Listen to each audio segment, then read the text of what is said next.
Depuis 20 ans, de nombreuses méga-églises africaines se développent en France et en Europe. Ces églises ont une mission précise, voir le cœur des Européens revenir à Dieu. Avec ses 2000 paroissiens, ICC, Impact Centre Chrétien, est l'une des plus grandes églises évangéliques de France. Elle est aussi membre de la Fédération protestante. Cette église fait aujourd'hui ses combles. Yvan Castanou est l'un des fondateurs de l'église. Formé à l'Institut biblique de Paris, il est aujourd'hui le pasteur principal. J'ai reçu la conviction que Dieu m'appelait à être pasteur. J'ai résisté. J'ai jamais voulu quitter mon école de commerce pour aller être pasteur, parce qu'à l'époque, ça n'avait pas une bonne réputation, pasteur. Mais j'ai obéi. Et c'est vrai que j'étais déjà passionné pour voir les gens être transformés, parce que moi-même, j'avais été embrasé par la rencontre avec Dieu.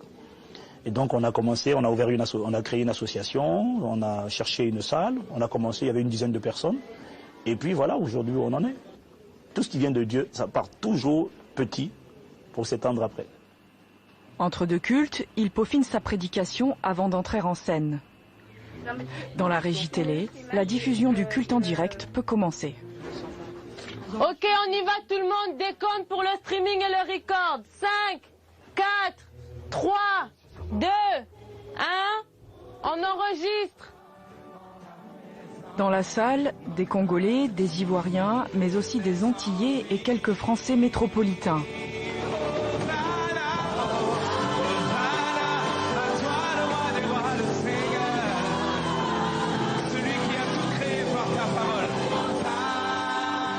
En moins de 10 ans, le pasteur Castanou a transformé son groupe en une église dynamique. Pour lui, sans l'appel de Dieu, rien n'aurait été possible. Entendre Dieu est la clé pour pouvoir pratiquer, respecter la loi de la reconnaissance. Mon but, c'est de nous amener à nous sentir responsables. Parce qu'une seule personne, une seule race, c'est l'Église. Parce que l'Église est capable d'empêcher les œuvres de Satan de se manifester. Ça, c'est vrai. Dis-moi Amen. L'Église doit à la fois être un centre de refuge, ça doit être à la fois un centre de convivialité. Mais bref, c'est un environnement où on vient, on rencontre Dieu, et puis on rencontre des frères et des sœurs. Et par cette communion, par l'enseignement de la parole de Dieu, par la passion pour Dieu, par la présence de Dieu, l'adoration, à un moment donné, la vie des gens est transformée. Nous n'essayons pas de discerner qu'est-ce qui se passe. Plutôt qu'un coach, je suis plus un motivateur, celui qui booste les gens. Celui qui dit aux gens, écoute, Dieu t'aime comme tu es, mais il t'aime trop pour te laisser tel que tu es. Voilà. Donc tu peux devenir mieux que ce que tu es aujourd'hui. On n'est pas juste pédagogique, on ne culpabilise pas, mais on donne aux gens l'envie. On fait appel aux sentiments élevés. Et ça fait toute la différence, je vous garantis. Au lieu de dire à une personne, au lieu de dire à quelqu'un, si tu fais ça, tu vas aller en enfer, si tu commets l'adultère, tu vas aller en enfer, ok? On lui dit, mais écoute, tu n'es pas n'importe qui, quand même, valorise-toi, tu es le temple du Saint-Esprit, tu es un chef-d'œuvre de Dieu. Si cet homme te veut, il n'avait qu'à t'épouser. Si tu n'es pas qui habille, l'amour à petit prix. Voilà, il n'a pas à t'avoir à petit prix. Voilà, ça c'est de la motivation. Et puis la personne dit, yes, c'est vrai, yes, je ne suis pas n'importe qui. Ce sont des églises pour espoir, qui mettent l'accent sur le changement, sur un Dieu de grâce, un Dieu qui efface l'ardoise des péchés, et un Dieu qui permet un nouveau commencement, qui permet une nouvelle naissance.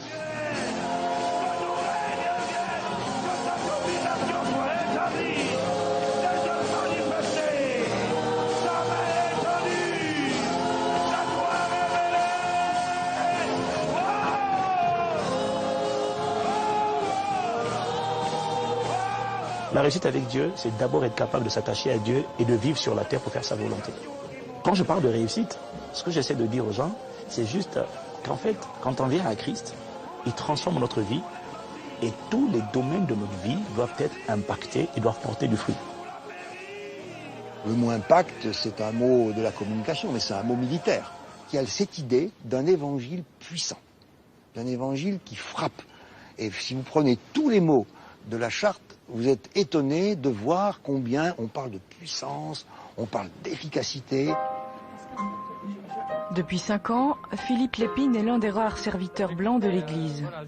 Une fois par semaine, il anime des cours bibliques pour éclairer les nouveaux convertis. Un enseignement conçu par le pasteur Castanou. C'est Dieu, il est un, c'est la Trinité. Dieu est un, mais il est révélé en 3 personnes, distinctes mais totalement un, c'est-à-dire unies. Le Père, le Fils, le Saint-Esprit. Jésus a toujours localisé... Pour toucher les gens, il faut annoncer l'évangile de manière simple, de manière pratique, de manière assimilable. C'est des principes simples de vie qu'on enseigne chaque dimanche. Et quand ils sortent de là, ils savent ce qu'ils peuvent mettre en pratique. On est dans la logique de répandre la culture du royaume. C'est une culture, c'est pas une religion, c'est une culture. C'est-à-dire c'est un système de pensée, c'est un mode de vie. En fait, être chrétien, véritablement, pas au sens religieux du terme, mais au sens biblique du terme, ce n'est pas aller à l'église tous les dimanches. Être chrétien, être en Christ, c'est un style de vie. C'est manifester le style de vie de Christ sur la terre. C'est quoi le signe qui montre que nous avons reçu le Saint-Esprit? Moi, le Saint-Esprit m'aide à rendre chaque partie de ma vie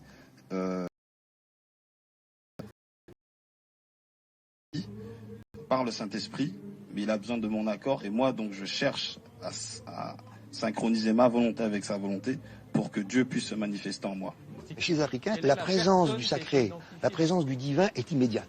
Et ils vont trouver des Françaises et des Françaises qui sont à la recherche de ce genre de pratiques thérapeutiques, hein, des communautés de guérison, d'accueil. On va écouter les malheurs des gens, les problèmes de couple, les problèmes de santé. On a eu du monde, par exemple, quand on a fait à l'époque un enseignement sur le couple. Les 4 piliers d'un mariage réussi. Voilà. Ça, c'est des trucs pratiques qu'on n'enseigne pas de manière traditionnelle dans les églises. Mais basés sur la Bible. C'est pas du développement personnel, c'est la Bible. Nous allons vous bénir comme il se doit au travers d'un chant.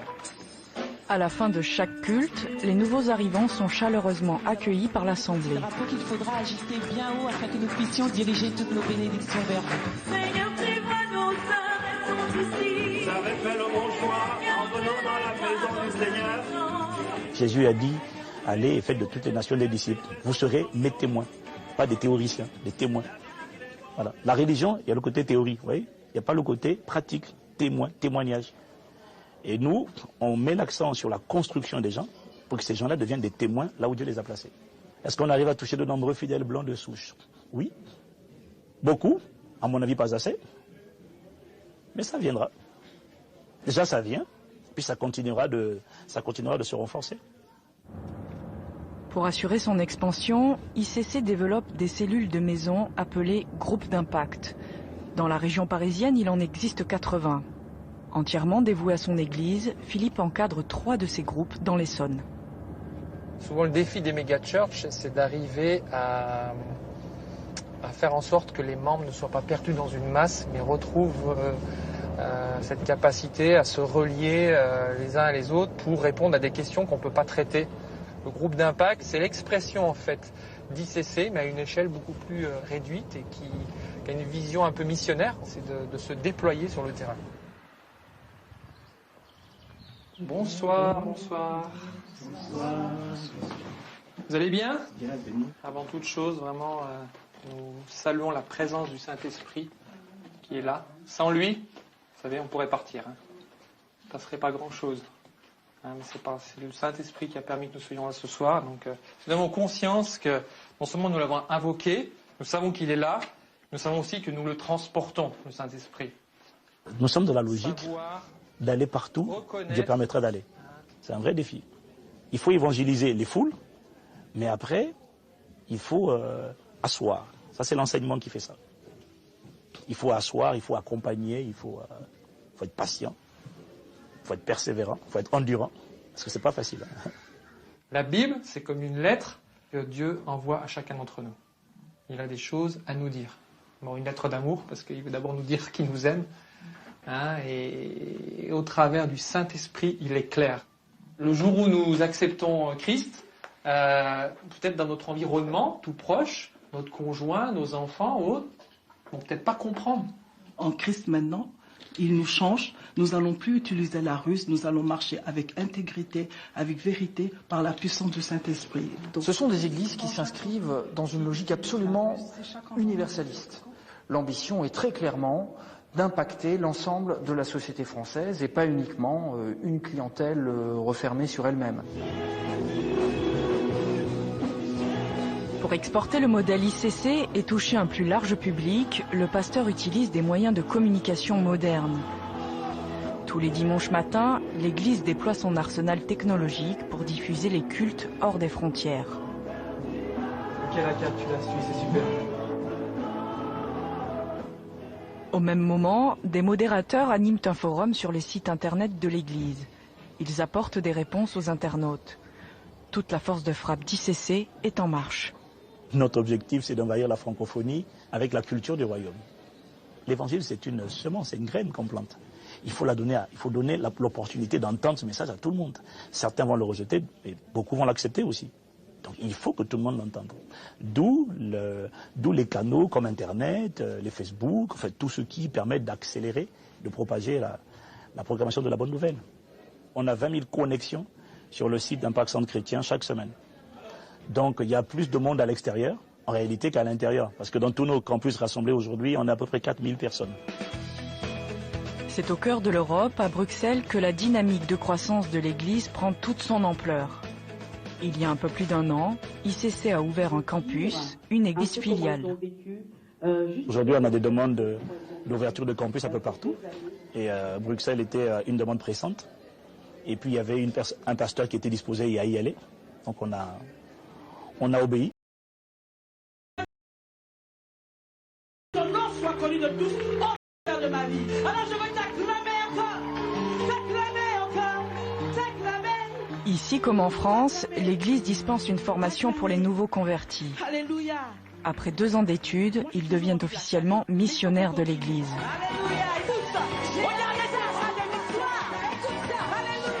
Ce matin, on célèbre la première promotion de l'école biblique d'ICC Bruxelles.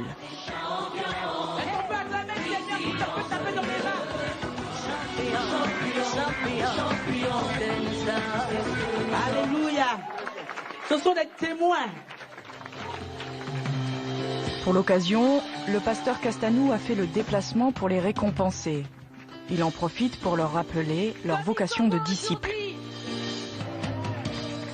Puissiez-vous, là où vous serez, là où vous irez, dans toutes les sphères d'influence, là où Dieu vous déploiera, puissiez-vous vraiment faire honneur, pas à Impact École Biblique, mais honneur au royaume, honneur au Saint-Esprit, honneur aussi à la parole que vous avez reçue. Nous te bénissons, Dieu Tout-Puissant.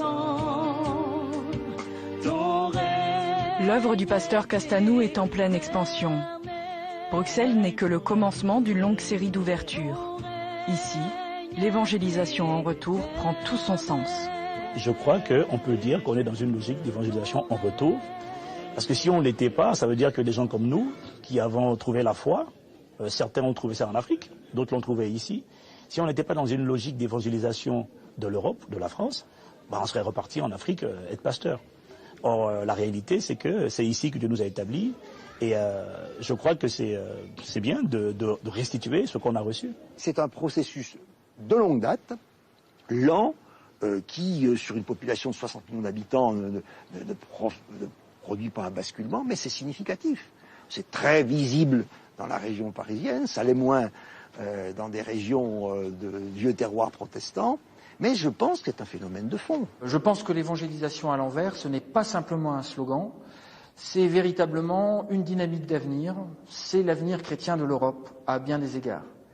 Je crois qu'après la christianisation de l'Afrique par l'Europe, on va assister au cours du XXIe siècle à la rechristianisation ou la christianisation tout court du vieux continent par ces nouvelles églises africaines florissantes qui envoient de jour en jour plus de missionnaires, plus de prophètes et de prophétesses vers l'Europe.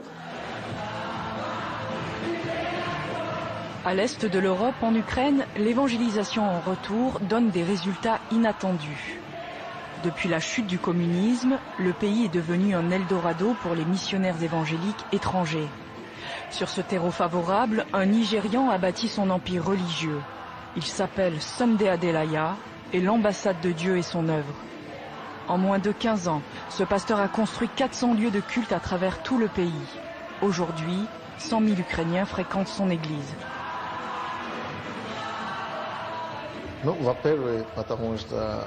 En premier lieu, j'ai une dette, non seulement envers l'Ukraine, mais aussi envers l'Europe. Il faut démontrer à l'Européen contemporain du XXIe siècle que Dieu n'est pas mort. Que Dieu, ce n'est pas simplement une religion creuse. Que Dieu est vivant. Et qu'il est capable de guérir toutes les maladies et de résoudre tous les problèmes de la société, y compris d'un individu. Mais on peut dire que ce n'est que le début, ce n'est que la fondation qu'on met en place. Depuis son indépendance, l'Ukraine est confrontée aux ravages de l'alcool et de la drogue. Chaque année, 45 000 enfants en sont victimes. L'ambassade de Dieu a fait de ce fléau national sa priorité. À Kiev, elle a créé plusieurs centres de désintoxication. Elle prend en charge l'accueil et le suivi des toxicomanes. Ce centre a ouvert ses portes il y a 2 mois à peine. Il accueille déjà une quinzaine de toxicomanes, isolés de l'extérieur pendant 6 mois. Andrei est un ancien drogué. Il s'occupe à son tour des malades. Pour lui, nul besoin de médicaments pour guérir. Мы поняли, что мы спасены не просто для того, чтобы не колоться, для того, чтобы не употреблять. La parole de Dieu est vive et efficace. Lorsque tu l'acceptes, tu l'avales comme un médicament. Elle est dissoute, elle devient chair. Elle a une influence sur tous tes organes. La parole de Dieu parle de toutes les maladies. Elle guérit tout. La morosité, la surdité, l'addiction narcotique, alcoolique. La drogue est l'addiction spirituelle. La parole de Dieu contient le Saint-Esprit. Lorsque tu l'absorbes avec la foi, et sans foi, il est impossible de croire à cette force. Si cette parole de guérison relève l'ancien drogué, c'est surtout grâce à la prédication enflammée du pasteur Sunday. Ce matin, il rend visite aux résidents en cure. Il les encourage à persévérer et à se consacrer totalement à Dieu.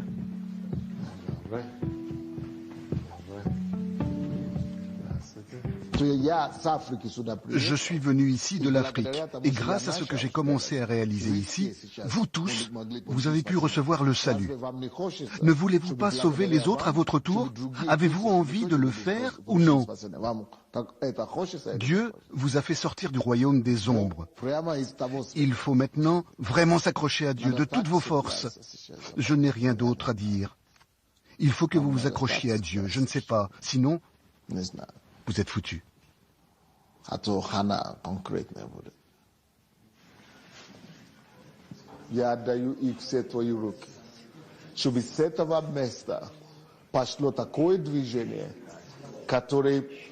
прикоснется ко всей Европе, прикоснется изменить жизнь миллионов. И дай каждому из них, Господь, стать инструментом, который ты будешь использовать, чтобы являть Твою славу и силу до края земли. Тебе слава и хвала Божия во имя Иисуса Христа. Аминь. Прославляйся исцеление, за освобождение святых. Мы благодарим за Ce sont la foi et les principes de la Bible qui conquièrent les âmes. Cela ne se fera pas par la conquête physique. Mais je voudrais dire que c'est le retour aux idées de la réforme du XVIe siècle, ou plutôt une renaissance. Je me vois comme une nouvelle génération de réformateurs du XXIe siècle. C'est la même religion proclamée par Jean Calvin, Martin Luther et John Fox. Ce sont des réformateurs.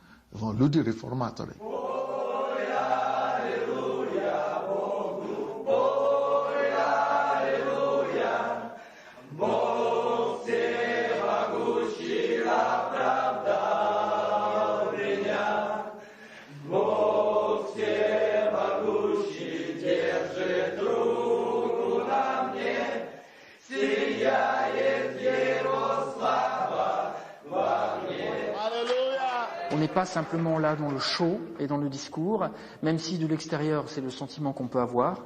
Il y a une très forte pratique concrète de la solidarité au sein de cette Église, avec notamment une action sociale très visible dans l'agglomération de Kiev et qui a séduit beaucoup de populations souvent confrontées à une très grande précarité. Foule des grands jours dans le chapiteau qui fait office de lieu de culte. Tous les dimanches matins, c'est le même rituel. Les fidèles se pressent sur la scène pour témoigner de leur nouvelle vie. Je m'appelle Elena, j'ai perdu mon mari et je suis tombée en dépression pendant 12 ans. À présent, j'ai ma propre affaire, une agence immobilière, je vends des appartements. Dieu vous a aidé à surmonter votre dépression et vous a donné votre propre business. Oui, c'est bien ça, depuis 2005, je suis libérée. Dieu vous a amené à l'église et vous a libéré de la dépression et il vous a donné votre affaire. Maintenant, j'ai mon business et j'aide les gens à trouver un logement. Dieu soit loué. Merci à vous. Bonjour pasteur, bonjour chers fidèles de l'église. Après ma 3e sortie de prison, j'étais complètement perdu. À cette époque, j'avais 30 ans. Et vous savez, après 15 ans de toxicomanie, on est seul et très malade. Vous comprenez? 3 peines de prison. 3 condamnations. Oui, et 15 ans de toxicomanie. Depuis 8 ans que je suis fidèle à cette église, ma vie a changé radicalement. Ici, dans la salle, il y a ma femme. Donc, Dieu t'a sauvé. Celui qui vient dans cette église obtient une nouvelle vie. Changement de décor. Pour mieux déployer sa mission, l'ambassade de Dieu s'implante dans tous les quartiers de la capitale. Ces dernières années, des dizaines d'assemblées locales ont ainsi vu le jour. À leur tête, d'anciens toxicomanes. Ils portent à leur tour la parole de l'Église. Touché par le charisme de Sunday Adelaya, le pasteur Roman reconnaît que son œuvre n'est pas le fruit du hasard.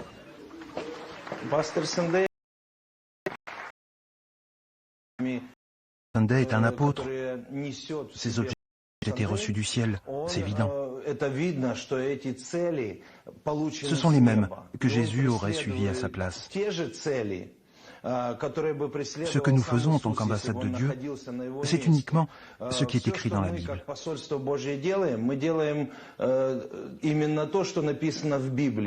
Вы знаете, если мы хотим быть победителями, а мы призваны быть победителями, церковь является инструментом для завоевания мира. L'Église est un instrument à conquérir le monde. C'est un instrument à révéler les principes du royaume de Dieu dans notre société. Elle doit mener la guerre, des actions offensives, afin de chasser Satan des territoires par les principes du royaume, tels que l'amour, la justice, la sainteté, l'honnêteté. Et cela passe par la conquête des territoires et des âmes humaines. Ce travail d'évangélisation de la société ukrainienne s'adresse aussi aux plus jeunes. Dans la banlieue de Kiev, l'ambassade de Dieu est présente dans une école à travers le mouvement Jeunes Patriotes. Ici, l'Église dispense des cours d'éducation civique avec l'accord implicite de l'État. Mais l'objectif principal est clair, inculquer la religion aux enfants. L'objectif du mouvement patriote est d'amener les enfants à Dieu. Mon travail initial consiste à prendre des mesures préventives auprès des couches sociales fragiles, des familles concernées par l'alcool, la cigarette, la drogue et le sida. Nous nous positionnons comme une ONG, mais pas comme l'Église. Mais ce n'est pas pour leur mettre le grappin dessus, c'est juste pour leur faire connaître Dieu. Ça donne des résultats et les autorités les voient, car c'est la meilleure solution pour la société. Молодежно-патриотическое движение – это движение, поэтому оно должно двигаться. Поэтому мы каждый день что-то должны делать. В первую очередь, как каждый из лидеров, мы в первую очередь должны работать над своим характером. Natalia est une disciple du pasteur Sunday. Une fois par semaine, elle incite les écoliers à appliquer les valeurs morales défendues par l'Église. Pour distinguer les meilleurs éléments, l'ambassade de Dieu distribue des foulards aux couleurs de l'Ukraine. Un garçon dans ma classe veut lui aussi porter le foulard. Et je lui ai dit qu'il devait devenir meilleur pour l'avoir et il a commencé à faire des progrès. Vous faites un bon travail. Je salue vos efforts. Vous êtes les plus fidèles, les plus forts. Vous réussirez, vous serez les leaders et aiderez la vie des autres à changer, comme la vôtre a été changée. Il y a environ 50 enfants, mais j'ai l'objectif d'en avoir 500 par an. Mon but dans cette école est de repérer les futurs leaders, de les former pour qu'ils soient prêts à proclamer ces principes dans d'autres écoles. Je vois en eux les futurs patriotes, les futurs leaders qui changeront le pays.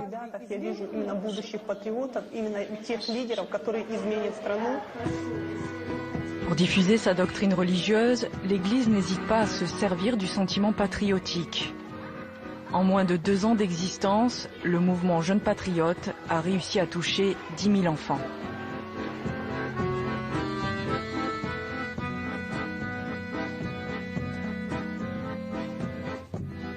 Chaque dimanche, l'ambassade de Dieu attire de nouveaux venus. Le public, toujours plus nombreux, se presse à ses portes. Parmi eux, des personnes en perte de repères, mais aussi de jeunes cadres en quête de sens. C'est un jour très important dans votre vie. C'est le jour de votre naissance spirituelle. Ce sera un jour très heureux pour vous.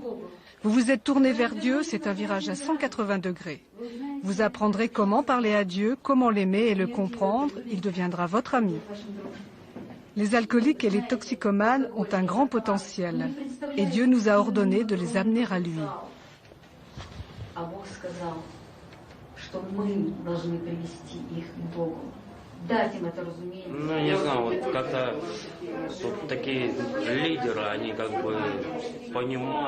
Les leaders ici cherchent à te comprendre. Ils te consacrent toute leur attention. Quand je leur dis que je suis tenté de me droguer à nouveau, on prie ensemble et l'envie me quitte. Mais la tentation revient. Et heureusement, la prière m'aide à résister.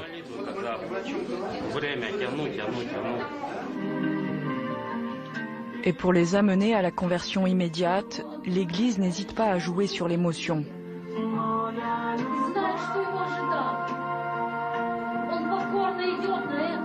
Mais pour être pleinement acceptés, les nouveaux fidèles doivent se repentir collectivement. Dieu soit loué, je te remercie de m'avoir accueilli dans ta famille.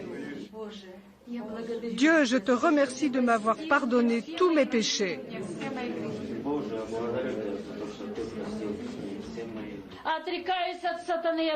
Je renonce à Satan, qui est de notre Dieu Jésus-Christ.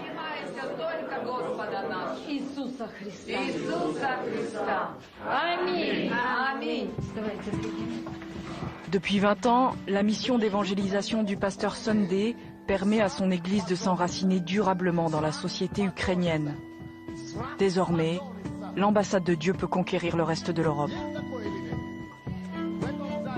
L'ambassade de Dieu à Kiev est un exemple flagrant du fait que cette évangélisation inversée n'est pas simplement un outil rhétorique, mais véritablement une stratégie qui, à moyen terme, a et aura des effets sur les populations européennes. Si ça marche à Kiev et en Ukraine, dans un contexte où par ailleurs les Africains sont globalement assez mal vus, ça peut marcher n'importe où. Господь, мы благодарим Тебя за это слово. Спасибо, что Ты умер за нас, что Ты пролил свою кровь за нас, чтобы мы больше не боялись смерти и не боялись ничего на этой земле. Ты говоришь, Ты не оставишь и не покинешь.